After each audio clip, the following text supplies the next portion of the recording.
పాండవుల జననం. పాండురాజుకు ఒక ముని శాపం కారణంగా సంతానం కలిగే అవకాశం లేకుండా పోయింది. అప్పుడు పాండురాజు భార్య అయిన కుంతీదేవి చిన్నతనంలో దుర్వాస మహర్షి ఇచ్చిన ఒక వరం గుర్తుకొస్తుంది. పాండురాజు కోరిక మేరకు కుంతీదేవి ఆ మంత్రాన్ని ఉపయోగించి ధర్మదేవతను ప్రసాదించగా యుధిష్ఠిరుడు జన్మిస్తాడు. ఆ తర్వాత వాయుదేవుని ప్రార్థించగా బలశాలి అయిన భీముడు జన్మిస్తాడు. ఇంద్రుడిని ప్రార్థించగా గొప్ప ధనుర్విద్యధారి అర్జునుడు జన్మిస్తాడు. కుంతి ఆ మంత్రాన్ని పాండురాజు రెండో భార్య అయిన మాద్రికి ఉపదేశించింది. మాద్రి ఆ మంత్రంతో అశ్విని దేవతలను ప్రార్థించగా కౌలవులైన నకుల సహదేవులు జన్మిస్తారు. ఈ 5 కుమారులనే పాండవులు అని అంటారు. కౌరవుల జననం. పాండురాజు అన్న అయిన ధృతరాష్ట్రుడు అంధుడు. ఆయన భార్య గాంధారి. పాండవుల జననం గురించి విన్న గాంధారి తనకు కూడా వెంటనే సంతానం కలగాలని కోరుకుంది. చాలా కాలం గర్భం ధరించిన గాంధారి ఒక రోజు తొందరపడి కడుపుపై కొట్టుకోవడంతో ఆమెకు మాంసపు ముద్ద పడుతుంది. అప్పుడు వ్యాస మహర్షి వచ్చి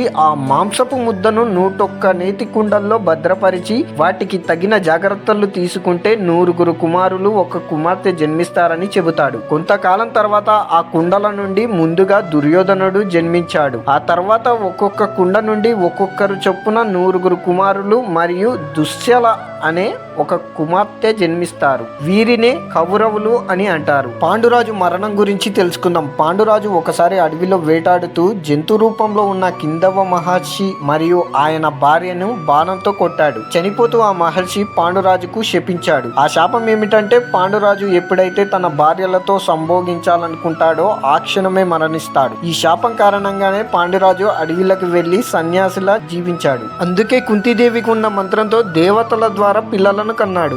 ఒకరోజు పాండవులు లేని సమయంలో పాండురాజు తన రెండవ భార్య అయిన మాద్రి అందాన్ని చూసి మోహిస్తాడు. శాపాన్ని మరిచి ఆమెను తాకుతాడు. మహర్షి శాపం కారణంగా పాండురాజు వెంటనే మరణిస్తాడు. పాండురాజు మరణానికి తనే కారణమని బాధపడుతున్న మాధురి తన భర్త చితిపై పడి సతీసాగమనం చేసింది. పాండురాజు మరణించే ముందు అడవుల్లో సన్యాసిగా గడిపిన కాలంలో ఆయన ఎంతో గొప్ప జ్ఞానాన్ని సంపాదించాడు. ఆ జ్ఞానం తన కుమారులకు అందాలని కోరుకున్నాడు. అందుకే తన మరణం తర్వాత తన శరీరం దహనం చేసేటప్పుడు దానిలో కొంత భాగాన్ని తింటే ఆ జ్ఞానం వారికి వస్తుందని తన కుమారులకు చెప్పాడు. పాండురాజు మరణించాక మిగతా పాండవులు ధర్మరాజు, భీముడు, అర్జునుడు, నకులుడు తన తండ్రి శరీరాన్ని తినడానికి ఒప్పుకోలేదు. అది వారికి చాలా బాధగా అనిపించింది. కానీ పాండురాజు చివరి కోరికను నెరవేర్చాలని భావించిన సహదేవుడు ధైర్యం చేసి తన తండ్రి శరీరంలో కొంత భాగాన్ని తిన్నాడు. అలా తినడం వల్ల పాండురాజు సంపాదించిన అపారమైన జ్ఞానం, ముఖ్యంగా భవిష్యత్తులో